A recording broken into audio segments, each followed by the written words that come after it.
Do you believe that the NIH or Dr. Fauci lied to the American people about COVID? It's not my area of expertise, no.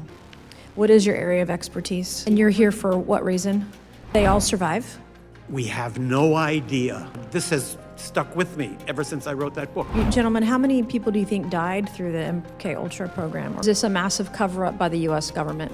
Certainly a cover-up of. Before today's hearing even reached the topic of MKUltra, Representative Nancy Mace surprised the room by questioning one witness about COVID-19, NIH research, and former NIH Director Anthony Fauci. The witness repeatedly explained that those subjects were outside her area of expertise, prompting a tense exchange that quickly shifted the tone of the hearing. Moments later, the discussion turned to the CIA's infamous MKUltra program, one of the most controversial intelligence operations in U.S. history.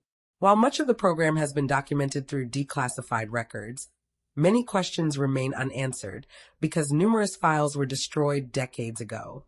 During this hearing, lawmakers sought testimony from historians and researchers who have spent years studying those surviving records. Were the full extent of the experiments ever uncovered? Could important evidence still be missing? Stay with us as we break down the hearing, separate documented history from disputed claims, and examine why Congress continues to revisit one of America's darkest intelligence chapters. And if you enjoy fact-based coverage of major political hearings, be sure to like this video, subscribe, and turn on notifications so you never miss our latest reports. What happened in the past? Now recognize Representative Mace from South Carolina for 5 minutes.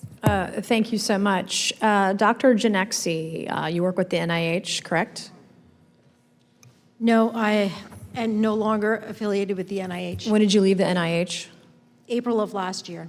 April of last year. Did you ever speak with Anthony Fauci or any of your NIH colleagues when you were there about the NIH's role in funding the Wuhan Institute of Virology or the development of COVID-19 virus? No. Do you believe that the NIH or Dr. Fauci lied to the American people about COVID? No. Are you familiar with Dr. Fauci's statements to Congress about COVID? No. You didn't watch any of Dr. Fauci. You worked at the NIH and you didn't watch any of Dr. Fauci's. No, I did not work at NIAID. Okay. Do you think that the COVID shots harm American citizens? No, I do not. Do you think that the COVID shots cause turbo cancers? No.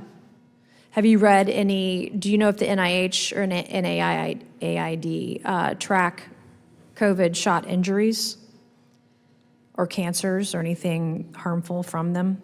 I am not aware of any harmful tracking, and this is not my area of expertise, no. What is your area of expertise? I'm a research psychologist, and I did not work at NIAID. And you're here for what reason? I am here to testify about what is happening to the NIH right now. You're not here to testify about MKUltra? I am not an MKUltra expert. Why did the Dems send you here if you're not an MKUltra expert? But I am an expert in human subjects protection, which is related, and in the conduct of human subjects research. Okay. But you don't know anything about MKUltra, which is the purpose of this hearing.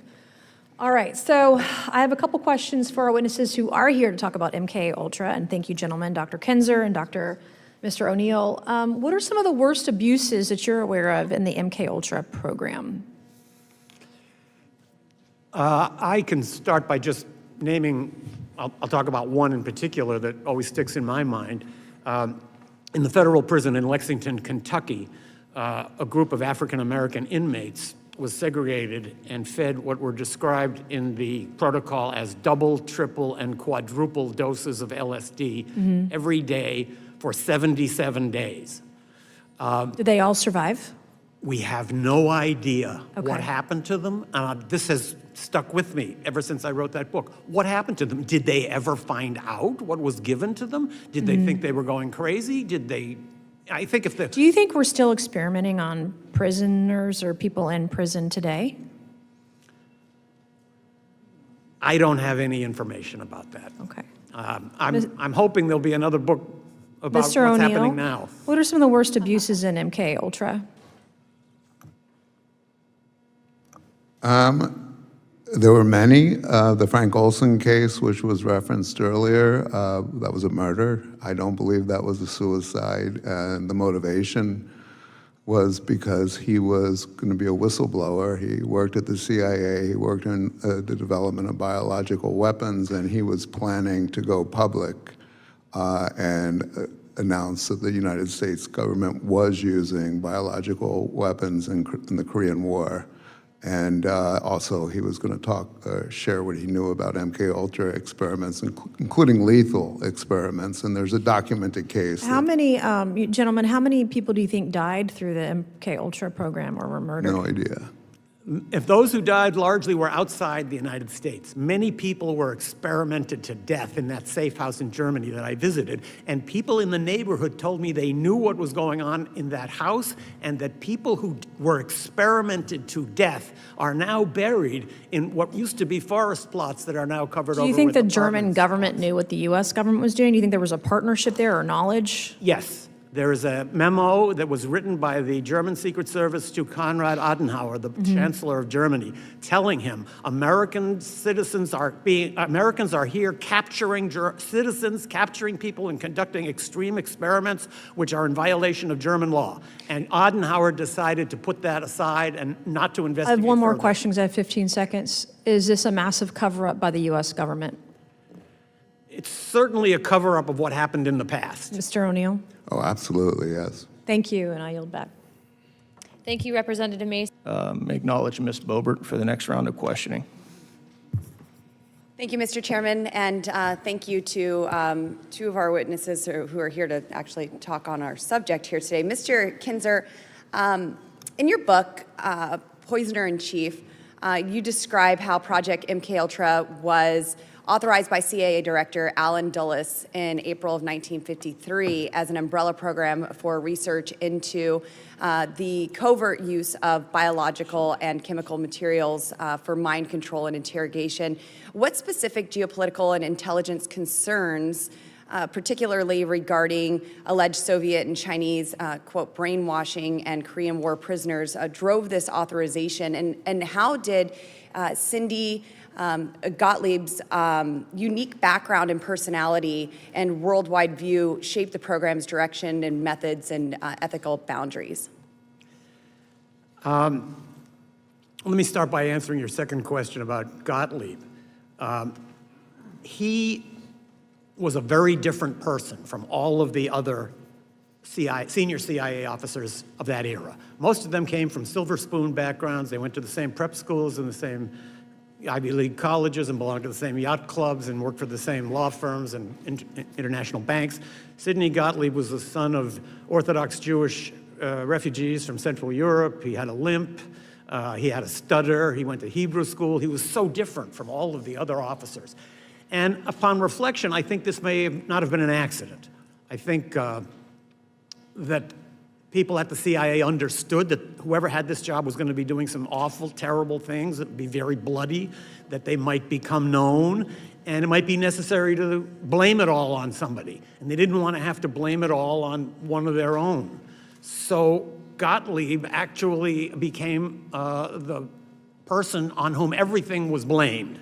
In fact, when he testified in secret here in Congress in the 1970s, he complained that there were documents on which various signatures had been redacted, but his alone had remained. So again, is a way of diverting attention away from the institutional responsibility of the CIA and trying to blame it on one crazy person.